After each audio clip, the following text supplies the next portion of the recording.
Sound hooks, I'm the littest one. Just sent your wifey 5 a text. So fresh and so clean. I keep it viewed on that Don Julio. Cause I be eating weed. Sound hooks, I'm the littest one. Just sent your wifey 5 a text. So fresh and so clean. I keep it viewed on that Don Julio. Cause I be eating weed. Hey you guys, it's your boy Tyson. We are back for episode 3 of Pretty Pert and Potent. So I did say in episode 2 that I might do some research for this one, but I figured fuck that shit. We're just kind of gonna keep it authentic as a rant. So with that being said, let's go ahead and discuss the rise of Nigcels. Now I'm pretty sure there's somebody on YouTube.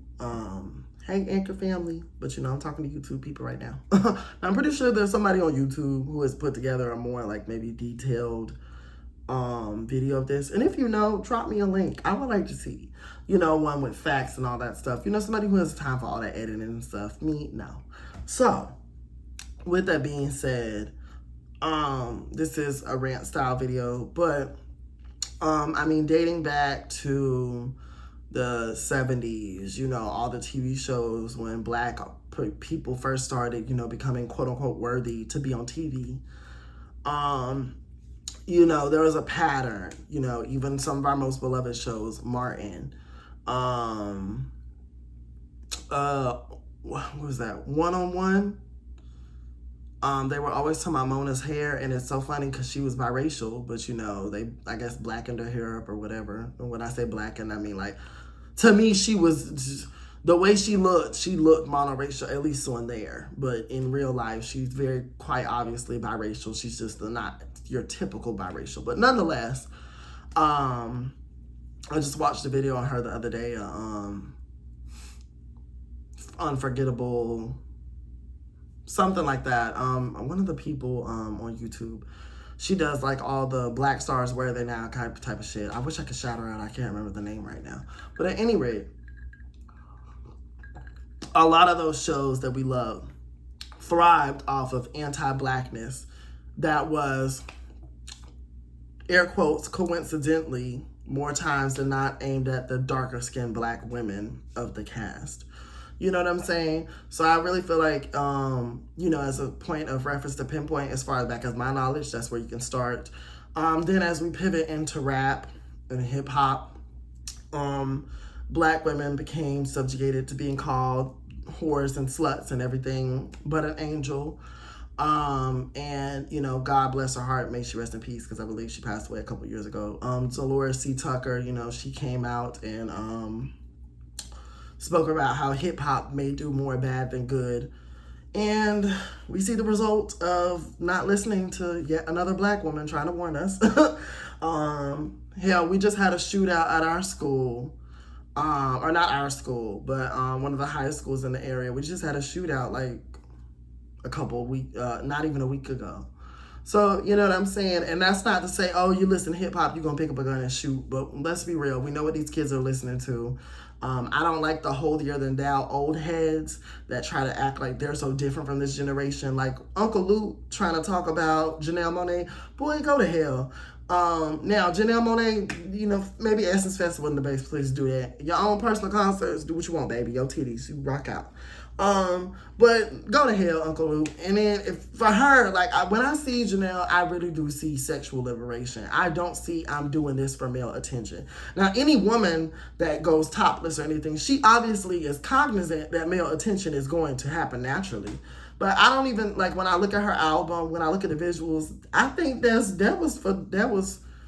was for her fan base. That was not for straight men. But at any rate, now, will she, enjoy, or not enjoy, but will she gain attention from them? Yeah, absolutely. But those weren't her target audience with that. But at any rate, I can at least give her that. Her shit was about liberation. Don't you make that pussy pop that pussy. Don't let me start, because I'm just a little ratchet. But, yo shit, Uncle Lou, you need not to talk. You need not to talk, sir. Yes. So at any rate, back to what I was saying, all those rap music videos degrading and demeaning black women's image, You know, it's kind of always been a thing. You know, like I tweeted the other day, and I said I said black male comedians are some of the most anti-black male celebrities. Like all of them, it's almost all of them. You can look up, and there's some joke about nappy hair. There's some joke about dark skin. There's some joke about get a perm. Like, we really need to, and it's some of the greats. It's some of the ones that y'all consider great. I'm also finding that out too. Now, I know some people my age, maybe they're not privy to information. Me, I love music in and out. So musicians, they get looked up before I start streaming your music and stuff. I need to know if you done, did something to somebody, you got some cases. I don't want to be supporting that. I don't want to give a no, especially now with the algorithm. I know like streaming really doesn't do much of anything. So if I accidentally stream one or two problematic artists, I'm not hurting too bad. But following them on social media is a no, because the more you're following, that's the more they get put in the algorithm, the more you're interacting. Even if you're interacting for hate, which is why, especially like now on Twitter, because we're not calling it that dumb shit. Yeah. Now I forgot to look in the camera and I looked at the microphone. But Elon musty ass over there just doing everything, like being spiteful. Bitch, you lost out on your investment. It is what it is. Bitch, stop fucking up our good moment. Like, bitch, Twitter was such a fun place. His bald head ass, funky musty, look like he don't smell, look like he smell like hot zone water. So at any rate, water. It just take me out when black people talk like that. Water. I'm about to put that down sound now. Let me stop. So anyway, I'm going back to what I was saying though. With his ass taking away, dang, what was I finna say? You know what? I forgot what I was gonna say, but fuck what I was gonna say. You know what always also pissed me off? The way that these black men just do the work of these white men. You'll sit here and decimate black women online to get clicks and clout.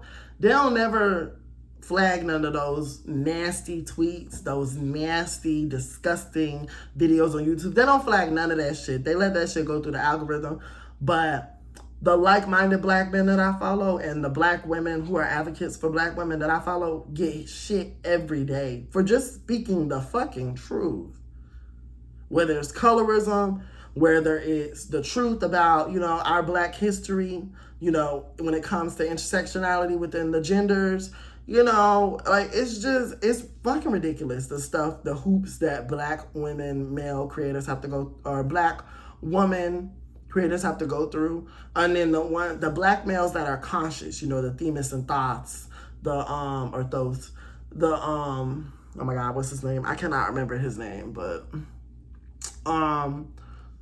shout out to the brother, I can't remember his name, but the ones that are actually talking some sense, not up here being fucking Kevin Samuels lapdogs and shit. May that nigga rest in hell. And I say this shit. So at any rate, which by the way, y'all, there's a video of him admitting that the only reason that he went against women is because he knew that it was going to be profitable. Like, these niggas know what they're doing. So please don't be taken, like, not aback. What am I trying to say? Don't be taking a bait. Really don't. Like, when I tell y'all, if I see blue check marks on the anti-black shit, whether it's anti-black woman, anti-black man, I'll just be blocking their ass.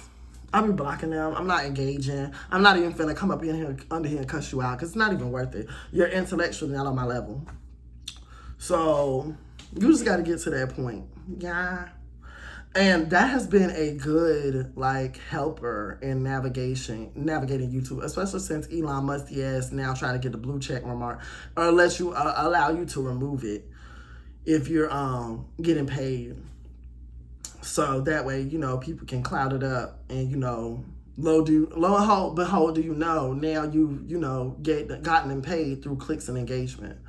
So yeah, I'm blocking all bigotry, all 2023 and above. I'm just not responding. Like, unless you really, really violate, I really don't have nothing to say.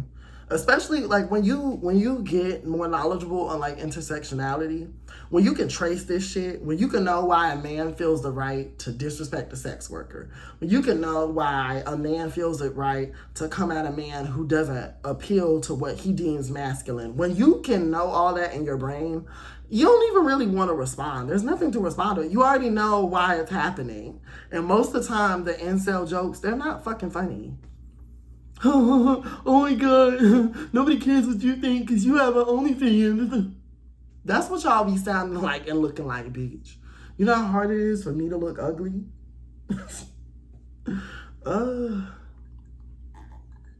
So at any rate, back to what I was saying though.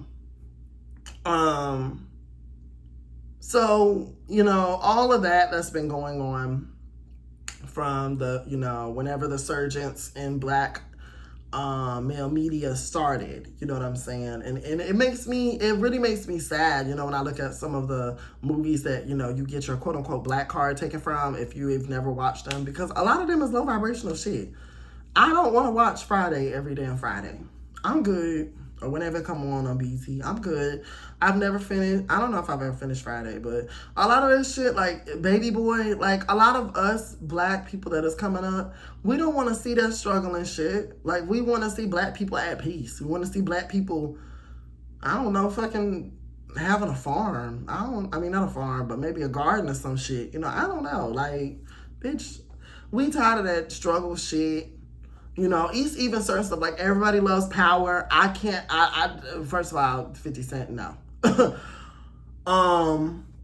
But I can't consume that, you know, type of black imagery anymore. Like I need more of a balance. And I think that's why I stay so much on like anime, especially the, I can't remember what they call it, but it's basically like the light and fluffy anime, like a person goes to school or something, like it just helps because everything else going on in life, in the black community, in the non-black community, just everywhere. Child, life is...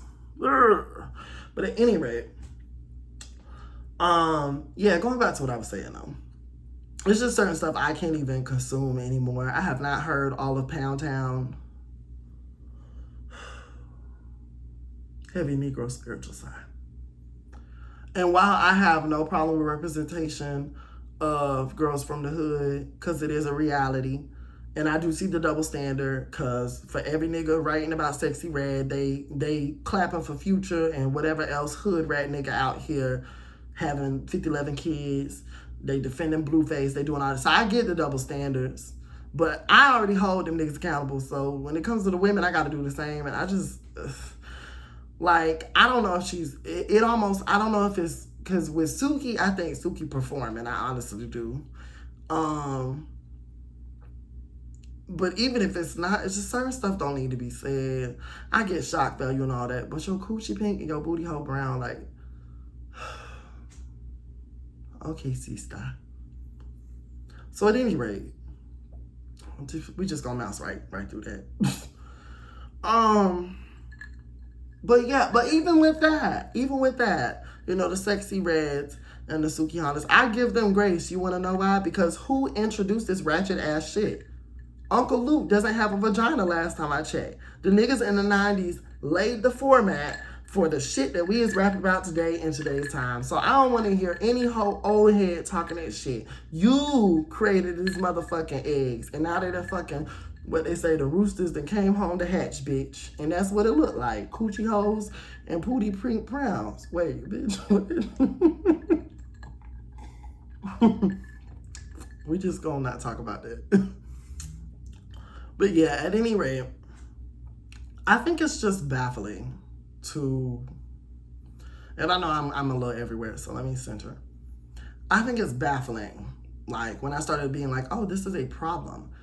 I would say about 2010 is when I really said, oh, it's like, it really sunk in for me when I watched those black women or pro-black women channels. You know, the times they would discuss black men and our history and our treatment of black women. It took a while for me to really soak in the word collective and not, I never was offended with the word. because I knew, like I said, I'm from the South, who don't apply, let it fly. If somebody walks in the room and says, I don't know, all black men are deadbeat fathers, you know, I wouldn't feel two shits about it, because I'm not a black man who's a deadbeat father or a father at all. And, you know, unpopular opinion, you know, that's not that far-fetched. You know what I'm saying? There are just some real conversations that need to be had within this community. And it took me a while to kind of like really soak those in when watching those pro-black women channels, but who also hold black women accountable. They also denounce the sexy reds and the Sukihana, so it's no need to act like this is a hate black man thing. Like, oh my God. I think our thought process as black people, for some of us, it has not fucking evolved. Some of y'all really just have bricks for brains. Oh my God. I be looking at shit and I'm like, oh, wow. I share a race with this person.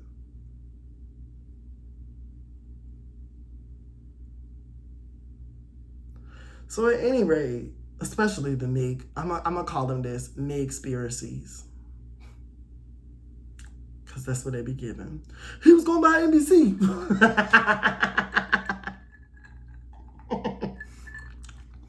You stupid bitch. So at any rate,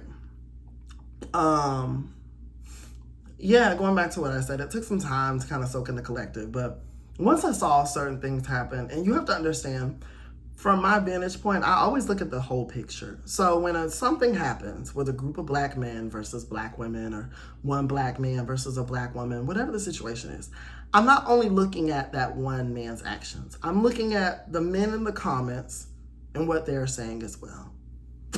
And a lot more times than not, when it is a bad action towards a black woman, you see a lot of caping, you see a lot of excusing, you see a lot of gaslighting, you see a lot of dismissiveness towards the man in the situation. And it's expected at some degree, because men are gonna back women, or men are gonna back men, and women are gonna back women. Now, women still do a patriarchy, so there's still some misogyny thrown up in there, so some of them ain't gonna back women. You know what I'm saying? So I don't think it's quite equal on who's gonna defend who. And I can say that even off personal experience, because, which I know that's anecdotal, but just the other day, it actually happened twice in one day. I was having a conversation, and If you would like to hear the rest of this podcast, please check me out on Anchor.fm, Apple Podcasts, Spotify, and all other podcasting platforms. Thank you for listening. If you would like to hear the rest of this podcast, please check me out on Anchor.fm, Apple Podcasts, Spotify, and all other podcasting platforms. Thank you for listening.